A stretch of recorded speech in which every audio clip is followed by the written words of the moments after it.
ঘাটশিলা নাম হয়েছে কি কারণে সেটাই আমরা দেখতে যাচ্ছি। এত সুন্দর এই যে ঝর্ণাটা পড়ছে, যেটা দেখতে কিন্তু অসম্ভব সুন্দর লাগছে। অনেকে আবার বর্ষায় আসতে ভয় পাও, দেখো আমরা কিন্তু একদম পুরো ভোর বর্ষাতে এসেছি।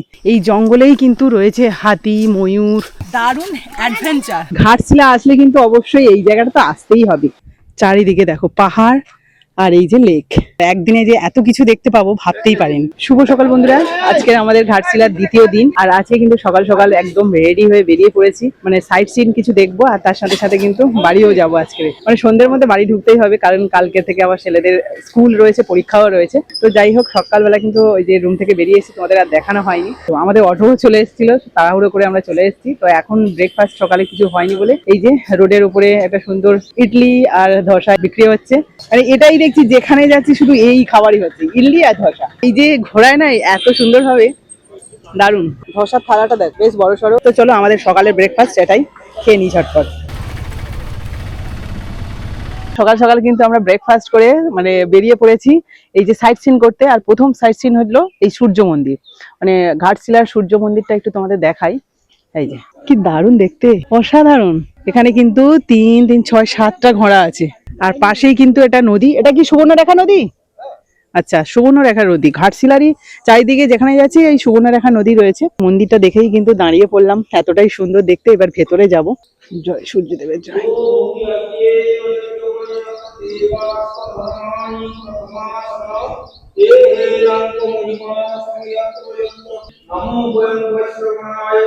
একদম সুবর্ণরেখা নদীর পাশেই কিন্তু এই মন্দিরটা রয়েছে।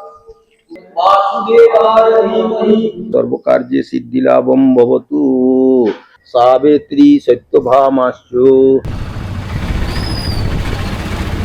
আমরা তো সূর্য মন্দিরে গেছিলাম, আর সেখান থেকে কিন্তু আবার একটা মন্দিরে চলে এলাম। তো এখানে মোষ বলি হয় যেটা শুনলাম। চলো মন্দিরের ভেতরে যাওয়া যায়। এখানে জুতো রাখার জায়গা রয়েছে।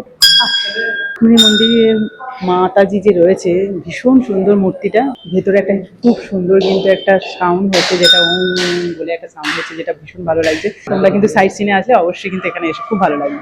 এই জায়গাটা কিন্তু বলি দেওয়া হয়। তোমাদের যদি এখানে এসে পুজো দিতে ইচ্ছে করে, কিন্তু পুজো দেওয়ার সব ব্যবস্থা রয়েছে। এখান থেকে ফুল, মালা, প্রসাদ কিনে নিয়ে ঠাকুরের কাছে দিতে পারো। রাজবাড়ি যাওয়ার কথা ছিল, কিন্তু রাজবাড়ি তো ভেতরে যাওয়া যায় না, তার পাশ থেকেই এলাম। এখন মেন জায়গা যেখানে ঘাটশিলা নাম হয়েছে কি কারণে সেটাই আমরা দেখতে যাচ্ছি, মানে সেই জায়গাটা আর কি।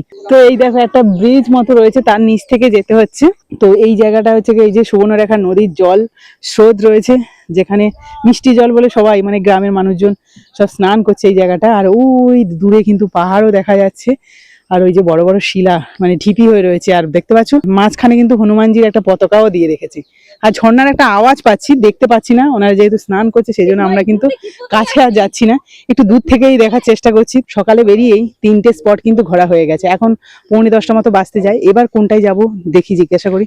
এবার কোথায় যাব বলো বাবু, এবার কোথায় যাব? এবারে যাব চিত্তকুট্টিলা। আমরা এসছি, আসার পর থেকে কিন্তু এই কাকু মানে অটোতে করে সমস্ত জায়গায় ঘুরে বেড়াচ্ছি, এবং হোটেলেও যাচ্ছি, মানে আমাদের যে গেস্ট হাউস ছিল। তো উনি পুরো প্যাকেজের মধ্যেই আছে। তো এই কাকুর নাম্বার যদি তোমাদের দরকার হয়, মানে এই ঘাটশিলাতে আসলে যে কোথায় যাবে, কে নিয়ে যাবে, কিভাবে যাব, সেটা যদি কনফিউশনে থাকে, তাহলে স্পট গুলো যদি ঘুরতে চাও, এই কাকুর নাম্বারটা 9111313860। যদি আপনারা নতুন আসেন, মানে কোন স্পট গুলো এখানে আছে মেনলি তো আমরা যেমন জানি না কিছু, তো উনি সবকিছু লিস্ট দিয়ে দিয়েছিল যে কোন জায়গায় ঘোরাবে, কিভাবে ঘোরাবে, সবটাই কিন্তু উনি গাইড করে দিয়েছিল। তো তোমাদের কিন্তু নাম্বার দিয়ে দিলাম, তোমাদের যদি অসুবিধা হয় অবশ্যই কিন্তু ফোন করে আসতে পারো। তোমাদের সমস্ত কিছু গাইড করে কিন্তু ঘুরিয়ে দেখিয়ে দেবে। এমনকি তোমরা যদি রুমও না পাও, ওনাকে বললেও উনি সেই ব্যবস্থাটাও করে দেবে। তো চলো নেক্সট ডেস্টিনেশন যাওয়া যাক। একদম অন্যরকম পাথর, বেশ শক্তপোক্ত পাথর। মানে এটা দিয়ে যদি বাড়ি বানানো হয়, সে বাড়ি জীবনে ভাঙবে না, তাই না? রাস্তার দু সাইডে রয়েছে। এই পাথরকে কেটে কি বাড়িতে পাথর বসায় নাকি? এটা শক্তপোক্ত পাথর এগুলো। না এগুলো না, হ্যাঁ শক্তপোক্ত, কি শক্ত পাথর এগুলো। হ্যাঁ, এখানে এই যে ওঠার রাস্তাটা দেখো কুটু, চলো। খুব ভালো লাগছে কিন্তু, চারিদিকে বড় বড় পাথর পড়ে আছে। আর এই যে খুব যে উঁচু, যেতে কষ্ট হবে এমনটা নয় কিন্তু। ছোট একটা মন্দির রয়েছে, কিন্তু এখন বন্ধ হয়ে গেছে, তাই যাচ্ছি না। জায়গাগুলো একটু দেখে যাই, কোনোদিন আসতে পারবো কিনা জানি না। এগুলোই কিন্তু বৃষ্টি হলে আর আসা যাবে না, পুরো জলের স্রোত এখান থেকে যায়, তখন কিন্তু উঠতে খুব অসুবিধা হয়ে যাবে।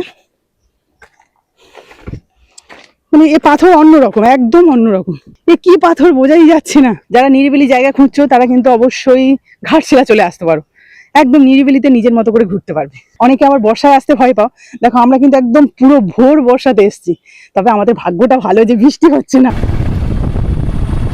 দেখো আমরা এখন যাচ্ছি ধারাগিরিতে, আর ধারাগিরিতে যাওয়ার আগে এই যে রোডটা তোমাদের দেখাচ্ছি, দেখো একদম অন্যরকম। আর এই যে জঙ্গলগুলো দেখতে পাচ্ছ, এই জঙ্গলের মধ্যে কিন্তু হাতি, হরিণ, মানে বাঘ, সিংহ ছাড়া সমস্ত প্রাণী কম বেশি আছে। ওদিকে পাহাড় দেখতে পাচ্ছি, দার্জিলিং এর ফিল হচ্ছে।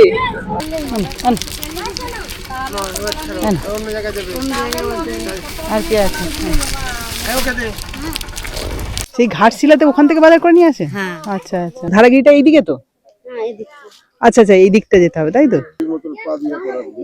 হ্যাঁ আচ্ছা আচ্ছা, ওনারাই ঘোরাবেন তাই তো? ও আচ্ছা, টুরিস্ট গাইড। দেখো পরপর কিন্তু আমরা গভীর জঙ্গলের মধ্যে ঢুকে যাচ্ছি, ওই দূরে পাহাড়, আর আমরা এই যে জঙ্গলের মধ্যে যাচ্ছি, এই জঙ্গলেই কিন্তু রয়েছে হাতি, ময়ূর, হরিণও রয়েছে। গভীর জঙ্গল দিয়ে তো আমাদের অটো এলো, তারপরে আবার অটো থেকে নেমে আর একটা গভীর জঙ্গলের মধ্যে ঢুকে পড়েছি, যেখান দিয়ে কোনো গাড়ি ঘোড়া যেতে পারবে না, একদম সরু রাস্তা।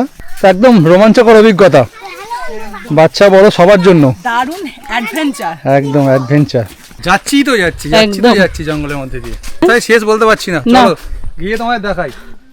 দেখো এখানেও কিছু বাচ্চা রয়েছে, এদেরকেও লজেন্স দেওয়া হচ্ছে। এখানে আবার একটা দোকান আছে, সব সাবধানে কিন্তু, এখানে শুধু পাথর। আলটিমেট আমরা চলে এলাম ধারাগিরিতে।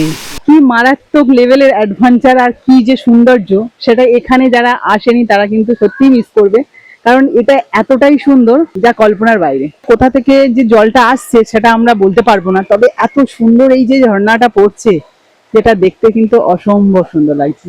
ঘাটশিলা আসলে কিন্তু অবশ্যই এই জায়গাটা তো আসতেই হবে, একদম গভীর জঙ্গলের মধ্যে কিন্তু এই ওয়াটারফলসটা।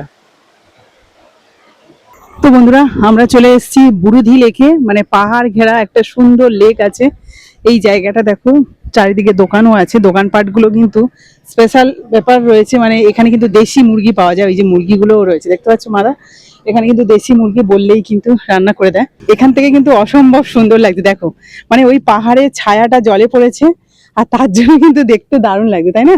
এখানে কিন্তু বোটিং করার জন্য বোটও রয়েছে, তবে বোটিং মনে হচ্ছে এখন করাচ্ছে না। চারিদিকে দেখো পাহাড় আর এই যে লেক। পুরো বর্ষাতেই এসছি, ঘোর বর্ষা, কিন্তু এখানে সেই পরিমাণে বৃষ্টি এখনো হয়নি, তার জন্য কিন্তু লেকের জল অনেকটাই কম আছে, তা না হলে অনেকটাই জল নাকি ওপর পর্যন্ত যায়। দেখো বোটিং হচ্ছে না, কিন্তু আমি বোটে বসে আছি। কি সুন্দর একটা ছোট বোট, কিন্তু সাজানো দারুণ। এটাই ছিল আমাদের লাস্ট ভিউ পয়েন্ট, দেখা হয়ে গেল। খুব ভালো ঘাটশিলা একদিনের ট্যুর কিন্তু আমাদের ভীষণ ভালো কাটলো। একদিনে যে এত কিছু দেখতে পাবো ভাবতেই পারিনি। তোমাদের যদি হাতে সময় না থাকে তোমরা কিন্তু একদিন আসো, একদিনেই কিন্তু, মানে শনিবার আমরা এসেছি, রবিবার এই যে চলে যাচ্ছি, একটা রাতই কাটিয়েছি, তবে অনেক কিছু দেখেছি, অনেক কিছু স্মৃতি নিয়ে কিন্তু আমরা বাড়ি ফিরবো। চলো দেখো বুরুধি লেকে আমরা কিন্তু এখানে খাবার, মানে দুপুরের লাঞ্চটা আগে থেকে বলে দিয়েছিলাম, তাই আমাদের জন্য কিন্তু সঙ্গে সঙ্গে রেডি করে দিল। গরম গরম রয়েছে ডাল, আলু ভাজা, পটল আলুর তরকারি, মাছের তরকারি, আর এখানে রয়েছে দেশি মুরগি ঝোল। কালারটা দেখে তো অবাক, একদম লাল লাল, তাই না? তো দেখি কেমন খাবার। তো তোমরাও চাইলে কিন্তু এখানে এসে খেতে পারো, কারণ এখানে ফেমাস দেশি মুরগি, যদি খেতে চাও এখানে এসে খেতে পারো এই বুরুধি লেকে।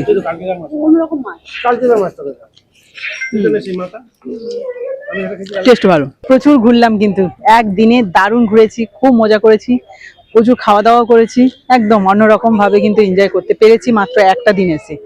এখন আমরা চলে যাচ্ছি, এই যে ঘাটশিলা স্টেশন চলে এলাম, আমাদের এই যে অটো দাদা পৌঁছে দিল আমাদের একদম সঠিক টাইমে।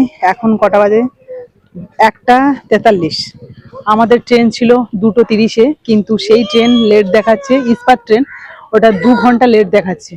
তো আমরা এতক্ষণ বসবো না, কারণ পরের দিন আবার আমাদের ছেলেদের স্কুল রয়েছে, সেই জন্য এখন লোকাল ট্রেন ধরে যাওয়ার একটা প্ল্যান চলছে, ওই টিকিটটা ক্যান্সেল করে। তো তার জন্য ওই দাদার সাথে এখন কথা বলছে, যদি তার আগে মানে 2:30-এর দিকে একটা লোকাল ট্রেন রয়েছে, ওই ট্রেনটা একদম ফাঁকা থাকে নাকি, তো ওই ট্রেনটাই যাবো বলে প্ল্যান করছি। তো হঠাৎ করে তোমরা যদি এরকম যেতে চাও, তাহলে আমরা যেভাবে প্ল্যানটা করছি, বা যদি এরকম তোমাদের যদি এমার্জেন্সি থাকে যে যেতেই হবে একদম সঠিক টাইমে, তাহলে কিন্তু লোকাল ট্রেন থাকে, হাওড়া পর্যন্ত চলে যেতে পারবে।